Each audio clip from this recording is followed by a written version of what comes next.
आर'नाइ 5G YouTube चेनेलगिरि लोगो नोंथांमोननिसिम दिनैनि गोदान भिडिअ'आव आरो फिन खेबसेबाव बरायफिनबाय। दिनैनि गोदान भिडिअ'आव जोङो नायगोन सेन्ट्रेल गभर्नमेन्टनि टयलेट स्वच्छ भारत मिशन आन्डारनि सिंनि गोबां मानसिफोरानो नैबे स्वच्छ भारत मिशन आन्डारनि सिंनि टयलेट सेन्ट्रेल गभर्नमेन्टनि नोंथांमोना बयबो मिथिखायो सेन्ट्रेल गभर्नमेन्टआ गामि जायगायाव थानाय जाय बिथांमोना गोरिब दासिमबो जुदि नोंथांमोना टयलेट मोनाखै बेबायदि बेनिफिसारिफोरखौ सिलेक्ट खालामनानै सेन्ट्रेल गभर्नमेन्टआ स्वच्छ भारत मिशन आन्डारनि सिंनि जोहै टयलेट होयो। नोंथाङा बेखौ अनलाइननो मबाइल फनजों एप्लाइ खालामनानै लानो हायो। बेनि बागै आं नोंथांमोननो गोबां भिडिअनि जोहै आपडेट खोन्थाबोदोंमोन आरो गोबां बेनिफिसारिफोरानो बे सेन्ट्रेल गभर्नमेन्टनि टयलेटनि थाखाय मबाइल फनजों अनलाइन गोबाङानो एप्लाइ बानायनानै दोनदोंमोन। दानिया जोङो दिनैनि नैबे भिडिअनि जोहै बेखौसो सावरायगोन। मानो होनोब्ला गभर्नमेन्टआ थाबैनो स्वच्छ भारत मिशन आन्डारनि सिंनि जोहै टयलेटनि फार्स्ट इनस्टलमेन्ट 9,000 रां नोंथांमोननि बेंक एकाउन्टआव सोनो थांगासिनो दं। नोंथाङा मोननै किस्तियाव रां मोननाय जायो। 18,000 रां नोंथांमोना बेंक एकाउन्टआव मोननाय जायो। गोबां बेनिफिसारिफोरा एप्लाइ खालामदों, गोबाङानो रिजेक्ट जादों आरो खायफा सिलेक्ट जादों। जाय बिथांमोना जेनुवेन बेनिफिसारि बिथांमोना सिलेक्ट जादों। दानिया नोंथाङा गावबा गावनि नामा बेनिफिसारि लिस्टआ सिलेक्ट जाखो ना रिजेक्ट जाखो, जाय बिथांमोना एप्लाइ बानायदोंमोन थांनाय समफोराव नोंथांमोना बे डेटाखौ बोरैहाय नायनानै मिथिगोन नोंथांनि डेटाया बेनिफिसारि लिस्टआ एप्रुभ जाखो ना रिजेक्ट जाखो? जोङो दिनैनि नैबे भिडिअनि जोहै नायगोन। आं नोंथांमोननो देखायहरगोन। जुदि नोंथाङा बे बेनिफिसारि डिटेल्सखौ चेक खालामनायाव जुदि एप्रुभ नोंथांनि लिस्टआ मोनबाय, नोंथाङा थाबैनो गभर्नमेन्टनिफ्राय फार्स्ट इनस्टलमेन्ट टयलेट बानायनो 9,000 रां 9,000 रां नोंथांमोना बेंक एकाउन्टनि जोहै मोननो हासिगोन। बेनि मोनसे आपडेट फैदों। दानिया जुदि नोंथाङा नायनो सानदों नोंथांनि एप्लाइ खालामनाय बेनिफिसारि लिस्टआ एप्रुभ जाखो ना रिजेक्ट जाखो, नोंथाङा भिडिअखौ जोबजासे नायलांबाय थाबानो जाबाय। आङो भिडिअनि जोहै नोंथांमोननो खोन्थाहरगोन। आरो जाय बिथांमोना गोदानै 2026आव टयलेट जुदि नोंथाङा मोनाखै एप्लाइ बानायनो सानदों गोदानै, नोंथाङा बोरैहाय एप्लाइ बानायनो नैबे पर्टेलनि जोहै बेनि डिटेल्सखौबो आं नोंथांमोननो फारि फारि खोन्थागोन।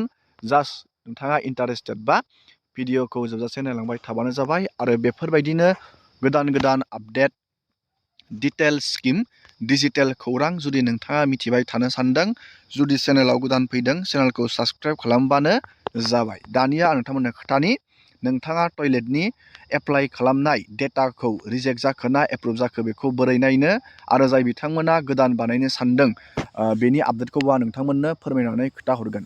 नोंथाङा दानिया नायनो थाखाय गुगोलाव सार्च खालामनांगोन SVM। नैबे पर्टेलनि जोहैनो स्वच्छ भारत मिशन बे पर्टेलनि जोहैनो नोंथाङा टयलेटखौ एप्लाइ खालामनो हागोन। आरो जाय बिथांमोना एप्लाइ बानायनानै दोनदों नोंथांनि डेटाया एप्रुभ जाखो ना रिजेक्ट जाखो बेयाव नोंथाङा नायनानै मिथिनानै लानो हागोन। दानिया नोंथाङा बेयाव क्लिक खालामनांगोन। बे पर्टेलाव क्लिक खालामनाय लोगो लोगो बेबायदि मोनसे पेज खेवगोन। नैबेयाव नोंथांमोना क्लिक खालामनांगोन। दानिया जुदि नोंथाङा एप्लाइ बानायनो सानदों बा डेटा नायनो सानदों, नैबे application form for IHSL dashboard नोंथाङा बेयाव क्लिक खालामनानै होनांगोन। नोंथाङा स्टेप बाय स्टेप क्लिक खालामबानो जाबाय। जाय बिथांमोना गोदानै 2026आव एप्लाइ खालामनो सानदों बा नोंथांमोना बानायनाय नोंथांनि स्टेटासखौ नायनो सानदों।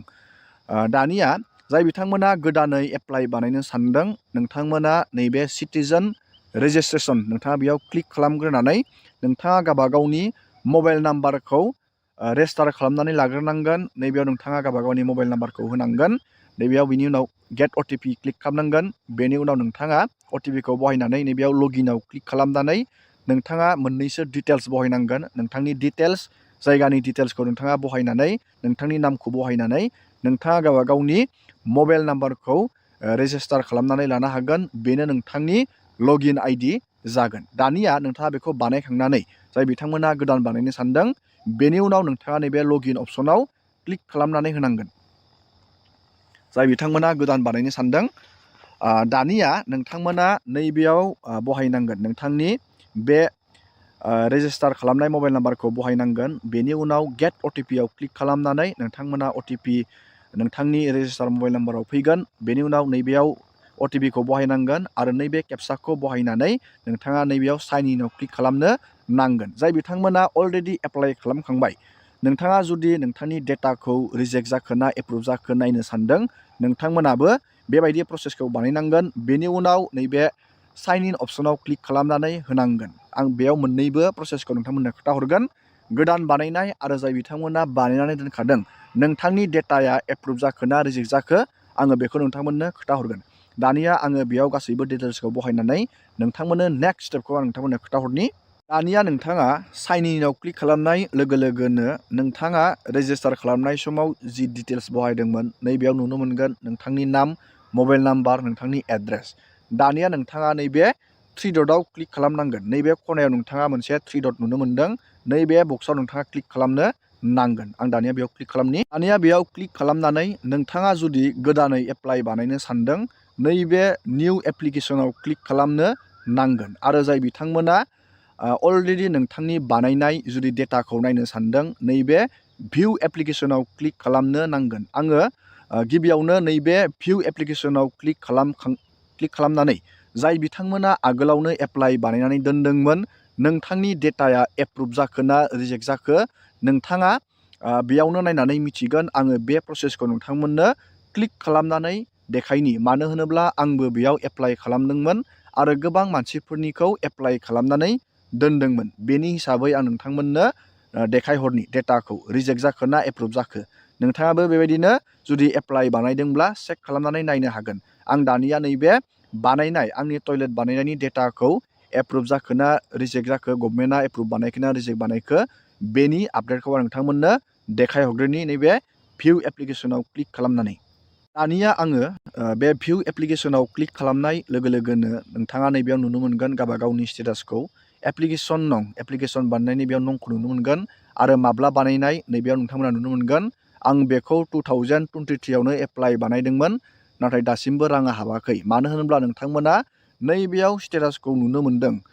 गोबां मानसिनिखौ आङो बेयाव एप्लाइ बानायदोंमोन, आंबो बेयाव एप्लाइ बानायदोंमोन, नाथाय गोबां आंनि बे एप्लाइ खालामनाय डेटाफोरा बेयाव रिजेक्ट जादों। गभर्नमेन्टआ रिजेक्ट बानायदों, एप्लिकेसन रिजेक्टेड, बेयाव गोबांनियानो रिजेक्ट जादों।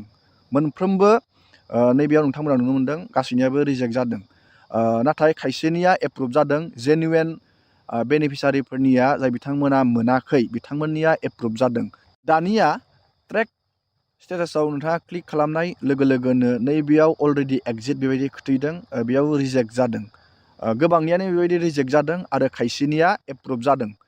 नैबे प्रसेसा नैबे गोजासिना नैबे खालांजुगोन। नैबे इनसेन्टिभ गिभेन टु एप्लिकेन्ट बेयालागि जाय बिथांमोननिया लकेसन फर जिअ'टेकिं बियो डान जाबाय आरो IHSL जिअ'टेकिंआ डान जाबाय, नोंथांमोना इनसेन्टिभखौ थाबैनो मोनसिगोन। नैबे इनसेन्टिभ गिभेन टु एप्लिकेन्ट बेयालागि नोंथांमोना जुदि स्टेटासा मोनैब्लाथाय नोंथांमोना थाबैनो मोनसिगोन। जाय बिथांमोननिया नैबे मोननै अपसना जुदि कमप्लिट जाबाय, नोंथांमोना थाबैनो रांखौ मोनगोन। नाथाय आंनिया बेयाव रिजेक्ट जादों। मानो होनब्ला बेयाव प्रब्लेमनि थाखाय रिजेक्ट जादों, एप्लाइ खालामनाय प्रब्लेमनि थाखाय। मानो होनब्ला टयलेटआ अलरेडि दंखायो आरो एप्लाइ बानायबावदों, बेनि थाखाय बियो रिजेक्ट जादों। दानिया नोंथाङा बुजिबाय। नोंथाङा बेबायदिनो गावबा गावनि स्टेटासखौ एप्रुभ जाखो ना रिजेक्ट जाखो नायनानै लानो हागोन।